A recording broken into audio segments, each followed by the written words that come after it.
Ramadan datang penuh cahaya, cahaya keagungan dengan rahmatnya. Doa lirih terdengar di bibir, mohon ampunnya atas segala dosa. Ramadan kita Ramadan ampunan, Ramadan kita Ramadan penuh cinta, Ramadan kita Ramadan kasih sayangnya. Alhamdulillahirrahmanirrahim. Alladzi ja'ala sarun Ramadan sahrun alimul mubarak. Asyhadu an la ilaha illallah wahdahu la syarikalah wa asyhadu anna Muhammadan abduhu wa rasuluhu la nabiyya ba'dah. Ikhwatul iman, pemirsa Persis TV dimanapun berada, kembali kami menyapa ikhwatul iman terkait dengan pembahasan urusan ibadah dan muamalah di lingkungan Jamiah Persatuan Islam. Dalam kesempatan ini, saya ingin menyampaikan dan sekaligus mengapresiasi tentang persoalan dana wakaf yang digunakan untuk membantu infrastruktur pemerintahan. Wakaf merupakan salah satu ibadah muamalah yang menjadi ajaran Islam dan sudah dibingkai dalam wadah Quran dan hadis Rasulullah SAW. Artinya wakaf ini termasuk kepada ibadah mahdoh, ya, yang sudah ditentukan baik hartanya, baik yang mewakafkannya atau wakifnya, ataupun nazir sebagai orang yang menerimanya. Sebagai agama sosial, Islam senantiasa mengupayakan bagaimana kesejahteraan sosial itu dibangun dengan berbagai hal. Salah satunya adalah dengan wakaf. Nah, dengan wakaf berarti kita mengabadikan harta kita dalam kegiatan-kegiatan kebaikan. Menjadi kebaikan yang abadi. Karena harta kita diwakafkan, diberhentikan pemilikannya dari seorang pemilik kepada seorang atau sebuah nazir yang menerima wakaf tersebut. Nah, kemudian wakaf juga nanti akan menjadi sebuah solusi untuk memenuhi kebutuhan-kebutuhan umat Islam, ya, baik dalam urusan ibadah ataupun urusan muamalah lainnya. Makanya sekarang menjadi persoalan yang fakta, persoalan yang tidak terbantahkan bahwa wakaf ini memiliki peran yang cukup penting dalam kehidupan umat Islam. Dan di kita peluangnya sangat besar sekali masalah wakaf ini. Bukan sekedar wakaf barang yang tidak bergerak. Sekarang termasuk wakaf dengan barang dan juga sudah dikembangkan dan dilindungi undang-undang dengan wakaf uang. Nah, jadi ketika ada program wakaf uang, gitu ya, mungkin berbeda dengan wakaf lahan. Lahan yang harus tersedia dengan jumlah yang cukup banyak, cukup luas. Sementara wakaf dengan uang mungkin bisa dengan cara pengumpulan atau rereongan dari satu orang lain. Nah, malahan di sini mungkin dengan dilindunginya undang-undang wakaf uang ini memberikan peluang dan kesempatan bagaimana lembaga-lembaga yang mengelola wakaf ini melakukan atraktif, kreasi, dan inovasi. Contoh misalkan di lembaga pendidikan. Bisa saja nanti seperti di Persis ada lembaga wakaf Persis mengadakan bulan wakaf. Yang mana uang itu ditampung dari pesantren-pesantren, dari sekolah-sekolah, dari lembaga-lembaga pendidikan, baik yang formal, non-formal, malah mungkin juga yang informal, gitu. Jadi setelah uang itu nanti terkumpul, itu berarti statusnya menjadi uang wakaf. Dan itu jumlahnya sangat besar sekali, sangat berpeluang sekali, ya. Karena kita tidak melihat 1.000 per anaknya, tapi kalau misalkan 1.000 rupiah itu adalah kali 1.000, ya, kalau misalkan 1 bulan 1 juta, gitu ya. Dari satu sekolah misalkan, dari berapa ratus sekolah, ya, dan itu akan menjadi jumlah yang cukup signifikan. Ya. Malah mungkin juga ya wakaf ini nanti sumbernya juga tidak sekedar dari uang, termasuk dari barang-barang yang terjual.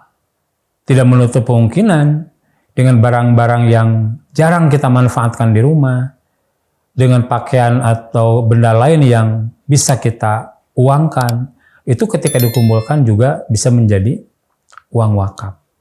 Nah, dalam hal ini Islam memberikan kelonggaran kepada kita. Bagaimana peluang dan kesempatan itu dibuka, ya. Makanya di dalam Al-Qur'an, ya, surat Ali Imran ayat 192 Allah berfirman, "Auzubillahi minasyaitonirrajim, lan tanalul birra hatta tunfiqu mimma tuhibbun wa ma tunfiqu min syai'in fa innallaha bihi alim." Ayat itu memberikan gambaran bahwa, ya, yang namanya kebaikan itu diantaranya adalah dengan cara kita memberikan harta yang kita cintai. Dan salah satunya dalam bentuk wakaf. Karena wakaf ini begitu sulit karena orang rasa mencintai harta itu semakin tinggi.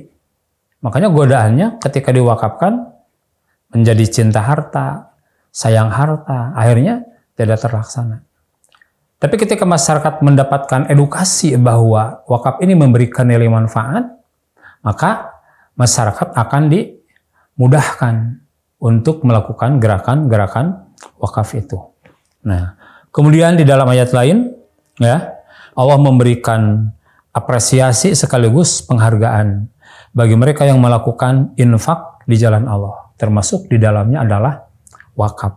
Dalam ayat ini digambarkan seperti biji yang menumbuhkan 7 tangkai, pada setiap tangkai ada 100 biji.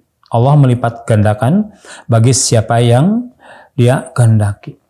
Ini memberikan motivasi bahwa apa yang kita wakafkan ini bukan sekedar memberi nilai sosial kepada seseorang, bukan sekedar membantu, tapi Allah memberikan apresiasi dengan jumlah pahala yang begitu banyak. Nah, demikian juga sebagai standar dan dasar perjalanan kita dalam berbuat kebaikan, Allah berfirman di dalam Al-Quran surat Al-Maidah ayat 2, wa ta'awanu 'alal birri wat taqwa. Kenapa ada ayat wa ta'awanu menggambarkan bahwa tidak semua orang memiliki kemapanan dari segi finansial. Terlebih bagi sebuah lembaga, ya, seperti ormas, jamiah, ya, artinya bahwa diperlukan funding atau bantuan-bantuan dari berbagai pihak agar semua program berjalan lancar. Makanya Islam mengajarkan bagaimana kita saling memudahkan, ya, saling meringankan, sampai Rasul memberikan apresiasi barang siapa yang memberikan kemudahan bagi kehidupan seorang mukmin, maka Allah akan mudahkan urusan dia di akhirat kelak. Hadirin untuk iman, pemirsa Persi pun berada. Terlebih, wakaf itu nanti akan menjadi kanzul, semacam investasi dan simpanan kita ketika kita sudah diwafatkan Allah Subhanahu wa taala. Makanya kenapa Rasulullah SAW dalam sebuah hadis riwayat Imam Muslim menggambarkan bahwa orang yang sudah meninggal dunia akan putus amalnya, itu memberikan gambaran bahwa kita selagi di dunia harus menjalankan kebaikan-kebaikan kita untuk kehidupan kelak setelah kita kematian. Yang Rasul apresiasi salah satunya adalah sodakotin jariyatin. Nah, ini sodakoh jari ini akan menjadi investasi. Makanya ketika kita mensodakohkan, menghibahkan, menghadiahkan, menginfakkan, menzakat, dan lain-lainnya sebagai wujud sosial, jangan dianggap sebagai belanja kita. Jangan dianggap sebagai konsumtif kita. Tapi harus kita posisikan sebagai simpanan dan tabungan kita, investasi kita yang kelak pada akhir hayat kita, setelah Allah mewafatkan kita, Allah akan memberikan pahala kepada kita. Menjadi pahala yang terus mengalir. Hadirin waktu iman, kemudian muncul persoalan, ya, bagaimana jika harta yang diwakafkan ini adalah nanti bisa diperuntukkan untuk membantu pembangunan infrastruktur pemerintah. Karena bukan tidak mungkin wakaf ini akan mengalahkan pajak. Seperti analisa yang menggambarkan bahwa, ya, zakat, infak, dan sedekah saja itu juga akan bisa mengalahkan pajak. apalagi nanti ketika wakaf. Nah, persoalan tersebut para ulama khususnya di lingkungan Jamiah Persatuan Islam melalui wadah Dewan Hizbah telah memberikan gambaran bahwa ya dengan beberapa catatan bahwa harus adanya keterjaminan eksistensi ya dari harta pokok wakaf sehingga tidak hilang dan tidak habis. Silakan saja dipakai keuntungannya selama tidak sampai hilang dan tidak habis. Ya. Kemudian juga harus ada konsekuensi lain, gitu ya. Bagaimana agar harta wakaf itu nanti tidak ya diwariskan. Jadi jangan sampai bapaknya mewakafkan, kemudian setelah bapaknya meninggal dunia, anak-anaknya, keluarganya, ahli warisnya mengklaim bahwa itu adalah harta warisan. Nah, itu barangkali hal-hal yang perlu menjadi catatan-catatan kita terkait dengan pemanfaatan harta wakaf untuk pembangunan infrastruktur pemerintah. Barangkali ada pertanyaan, silakan bisa disampaikan terkait dengan masalah yang menjadi pembahasan tadi. Ustaz, ada pertanyaan yang masuk ke WA redaksi.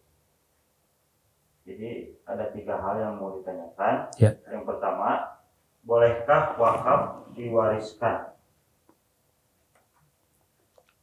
Ya. Yang pertama. Nah, jadi disebut harta warisan itu adalah harta yang tidak terikat, gitu. Jadi betul-betul bukan harta yang akan dibayarkan sebagai utang jenazah, bukan harta yang diwasiatkan, termasuk bukan harta yang sudah dipindah tangankan diantaranya melalui wakaf. Makanya tidak boleh harta wakaf itu menjadi warisan anggota keluarga wakif atau muwakif. Sehingga begitu sudah diwakafkan, maka prosesnya menjadi wakopa, berhenti dari kepemilikan dan berhenti dari transaksi yang lain.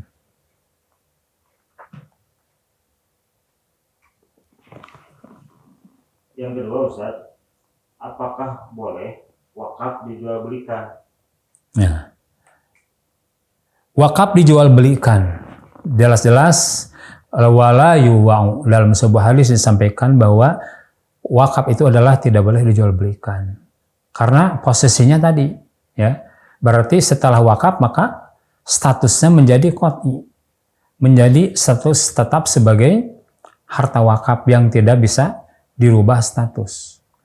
Nah, dengan jual beli itu mungkin nanti orang berpikir keuntungan, orang berpikir bagaimana mendapatkan kehidupan dari yang dijual belikan tadi. Malah nanti akan menjadi rebutan di antara keluarga sendiri ketika harta wakaf itu nanti dijual belikan.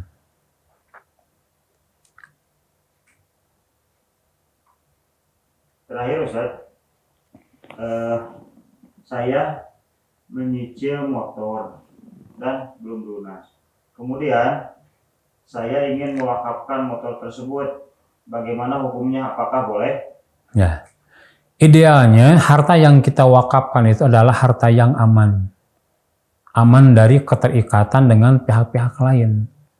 Sebab jangan sampai nanti ketika Bapak mewakafkan motor Bapak, sementara motornya belum lunas. Dalam posisi motor belum lunas, Bapak meninggal dunia. Nah, berarti itu motor akan diambil lagi karena tidak dicicil. Atau mungkin karena kasus lain. Motor itu sudah diwakafkan, tapi ke leasingnya belum lunas, masih dalam posisi kredit. Di perjalanan kita tidak mampu untuk melunasi motor tersebut. Akhirnya motornya kembali ke asal.